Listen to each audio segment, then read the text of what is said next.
एक बड़ी खबर का रुख कर लेते हैं। चिराग पासवान को लेकर के इस वक्त की बड़ी खबर है, जहां चिराग पासवान चुनाव लड़ेंगे। एलजेपी आरवी का ये फैसला सामने आ चुका है, तो सामान्य सीट से उतारने का फैसला ये किया गया है। और देखिए, चिराग पासवान लगातार अपने बयानों में संकेत संदेश दे रहे थे कि उन्हें बिहार की राजनीति करनी है और बिहार में अपने आप को एस्टैब्लिश करना चाह रहे हैं। तो केंद्र की राजनीति से इतर लगातार जो दिलचस्पी है वो चिराग पासवान जता रहे थे बिहार के लिए। और बिहार में विधानसभा का चुनाव है और ऐसे में एलजेपी आरवी ने बड़ा फैसला लिया है। जब उनसे सवाल पूछा गया कि उनकी दिलचस्पी क्या है, तो उन्होंने कहा कि जो हमारे कार्यकर्ता हैं, जो हमारे समर्थक हैं, वो चाहते हैं कि मैं भी चुनाव लड़ूं। हालांकि पार्टी इस पर फैसला आगे लेगी। और इस बीच फैसला सामने आता है कि एलजेपी आरवी का यह फैसला कि सामान्य सीट से उतारने का जो फैसला है वो लिया गया है। तो इस वक्त की बड़ी खबर यही चिराग पासवान से जुड़ी हुई कि चिराग पासवान चुनाव लड़ने जा रहे हैं।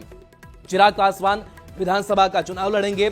एलजेपी आरवी का यह फैसला सामने आया है, सामान्य सीट से उतारने का फैसला लिया गया है। तो देखिए, चिराग पासवान भी कहीं ना कहीं ये चाहते हैं कि केंद्र की जो राजनीति है, भले ही वो केंद्र में मंत्री हैं, लेकिन इसके बावजूद जो बिहार के लिए वो कहते भी आए हैं कि बिहार के लिए वो काम करना चाह रहे हैं और बिहार की जमीन इसके लिए जरूरी है और उसी जमीन को तलाशने की कोशिश कर रहे हैं। हालांकि बिहार विधानसभा चुनाव में बहुत कुछ हासिल एलजेपी आरवी को नहीं हो पाता है। पार्टी की तरफ से कैंडिडेट जरूर उतारे जाते हैं, लेकिन बहुत हद तक सफलता नहीं मिल पाती है। लेकिन इस बार की स्ट्रेटेजी जो है वो खुद चिराग पासवान की अलग इस बार दिखाई दे रही है। एनडीए के साथ इस बार है, सीट शेयरिंग को लेकर भी लगातार वो बातचीत कर रहे हैं और कहीं ना कहीं अपना जो राजनीतिक भविष्य है वो बिहार की जमीन पर ही तलाशने की कवायद में जुटे हुए हैं। और कोशिश उनकी यही है कि अपनी जो राजनीति है वो कैसे एस्टेब्लिश की जाए, क्योंकि रामविलास पासवान और उस विरासत को लेकर के वो आगे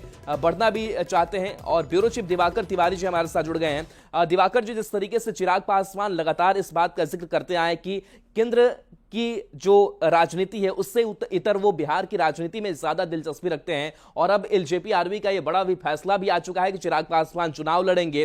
किस तरीके से इस डेवलपमेंट को देख रहे हैं?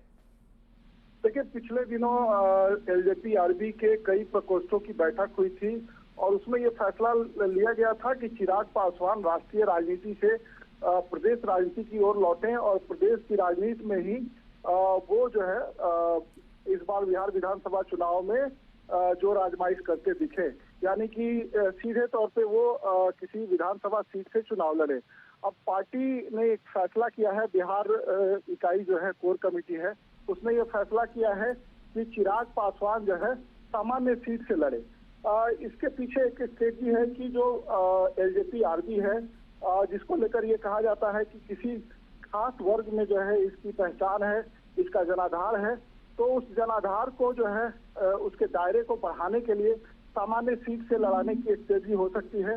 चिराग पासवान पहले भी कह चुके हैं कि केंद्रीय मंत्री के तौर पे उन्होंने जो उनको भूमिका मिली है उसका वो निर्वहन कर रहे हैं, लेकिन वो जो है राज्य की राजनीति में वापस लौटना चाहते हैं जी। और लगातार उनके समर्थक जो है उनको मुख्यमंत्री उम्मीदवार के तौर पे पेश कर रहे हैं, पोस्टर लग रहे हैं। तो लगातार चिराग पासवान सुर्खियों में है। अब ये जो फैसला आया है वो काफी बड़ा फैसला है।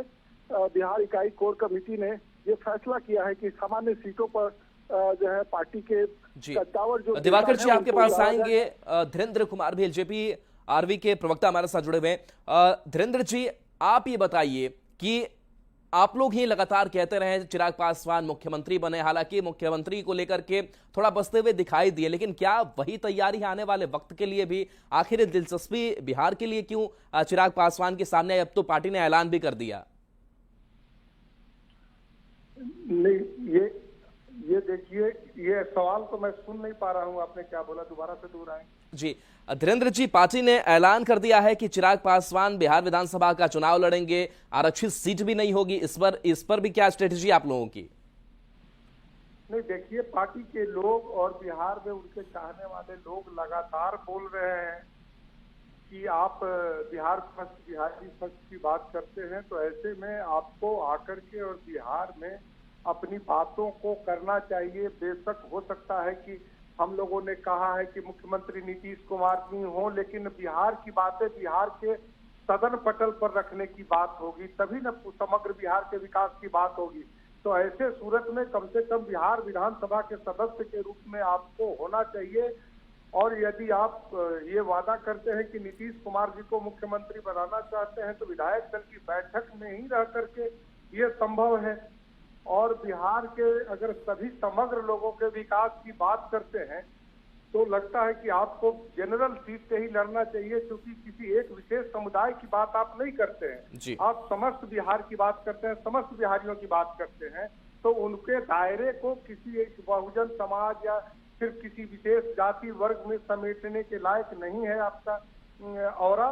और ऐसे में आपको जनरल सीट से चुनाव लड़ना चाहिए, ऐसे बिहार के लोग चाहते हैं। जी चलिए, बिल्कुल, तो बिहार के लोग चाहते हैं और एलजेपी आरबी ने ऐलान कर दिया। चलिए, बहुत बहुत शुक्रिया। दिवाकर तिवारी जी लगातार हमारे साथ जुड़े हुए हैं। दिवाकर जी, हम उसी पर बात कर रहे थे कि आरक्षित सीट को छोड़ दिया गया, अब सामान्य सीट से चुनाव लड़ने की बात कही जा रही है। इसके पीछे की भी रणनीति आप बता रहे थे, लेकिन इसके साथ साथ जिस तरीके से मुख्यमंत्री का चेहरा हो, इसको लेकर भी प्रोजेक्ट किया जाता रहा पार्टी कार्यकर्ताओं की तरफ से। क्या इस तरफ भी अब धीरे धीरे कदम आगे बढ़ा रहे हैं कि इस साल ना 5 साल के बाद ही सही? देखिए, ये महत्वपूर्ण है। चिराग पासवान जिस तरीके से उन्होंने कहा है कि प्रदेश की राजनीति में वो सक्रिय भूमिका निभाना चाहते हैं, तो ऐसे में पार्टी जो फैसला कर रही है कि चिराग पासवान को सामान्य सीट पर लड़ाया जाए, तो एक एक करके जो एलजेपी आरबी का जो की स्ट्रेटजी है वो सामने आ रही है कि चिराग पासवान सामान्य सीट से लड़े। इसका मतलब है कि पार्टी चाहती है कि एक खास वर्ग से उनकी पहचान को जो जोड़कर देखा जाता है, उस वर्ग से जो है पार्टी का दायरा बाहर निकाला जाए और पार्टी का विस्तार किया जाए। ऐसे में जो जनाधार है सामान्य वर्ग की तादाद मानी जाती है कि 15% के आसपास जो है बिहार में सामान्य वर्ग के लोग हैं। चलिए दिवाकर जी, आपके पास आएंगे। जेडीयू के प्रवक्ता अभिषेक झा भी हमारे साथ जुड़े हुए हैं। अभिषेक जी, ये वही चिराग पासवान है 2020 में बड़ा नुकसान पहुंचाया था, साथ में इस बार और चुनाव लड़ने का ऐलान भी एलजेपी आरबी की तरफ से कर दिया गया है। किस तरीके से इस चिराग पासवान की महत्वाकांक्षा को देख रहे हैं? इसमें दिक्कत क्या है? भारत के संविधान ने हर नागरिक को ये अधिकार दिया है कि कोई भी व्यक्ति किसी भी चुनाव को कहीं भी जाकर लड़ सकता है। और चिराग पासवान जी ने, उनकी पार्टी ने कई मौकों पर स्पष्ट किया है कि मजबूती से नीतीश जी के नेतृत्व में एनडीए के कुनबे में वो चुनाव लड़ेंगे। और इस बाबत अगर चिराग जी की पार्टी चाहती है, चिराग जी चाहते हैं कि वो विधानसभा का चुनाव लड़े, तो उसमें आपत्ति क्या है? ये तो उनकी पार्टी और गठबंधन के लिए बेहतर है। तो इसका अलग पॉलिटिकल नैरेटिव सेट करना कहीं से भी उचित नहीं है। चिराग जी मजबूती से नीतीश जी के नेतृत्व में लड़ रहे हैं जी, और पार्टी और गठबंधन को मजबूत करेंगे। पार्टी और कार्यकर्ता